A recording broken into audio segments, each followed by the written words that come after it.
హైదరాబాద్లోని హెచ్ఐసిసిలో 2 రోజుల పాటు బయో ఏషియా సదస్సు జరగనుంది. ఈ నెల 17 నుంచి 2 రోజుల పాటు జరిగే సదస్సును సీఎం రేవంత్ రెడ్డి ప్రారంభించనున్నారు. హెల్త్ కేర్, లైఫ్ సైన్సెస్ రంగాల్లోని 50 దేశాలకు చెందిన 3000 మంది ప్రతినిధులు హాజరు కానున్నారు.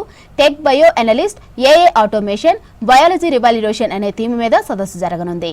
Global life sciences, health care రంగాల్లో నూతన ఆవిష్కరణలు, ఆలోచనలకు రాష్ట్రాన్ని వేదిక చేసేందుకు ప్రతి ఏటా ప్రజాప్రభుత్వం బయో ఏషియా సదస్సు నిర్వహిస్తోంది.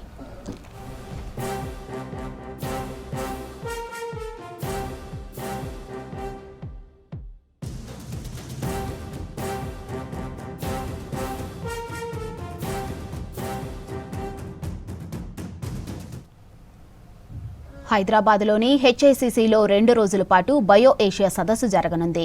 ఈ నెల 17 నుంచి 2 రోజుల పాటు జరిగే సదస్సును సీఎం రేవంత్ రెడ్డి ప్రారంభించనున్నారు. హెల్త్ కేర్, లైఫ్ సైన్సెస్ రంగాల్లోని 50 దేశాలకు చెందిన 3000 మంది ప్రతినిధులు హాజరు కానున్నారు. Tech, bio analyst, AI automation, biology revolution అనే థీమ్ మీద సదస్సు జరగనుంది. Global life sciences, health care రంగాల్లో నూతన ఆవిష్కరణలు, ఆలోచనలకు రాష్ట్రాన్ని వేదిక చేసేందుకు ప్రతి ఏటా ప్రజాప్రభుత్వం బయో ఏషియా సదస్సు నిర్వహిస్తోంది.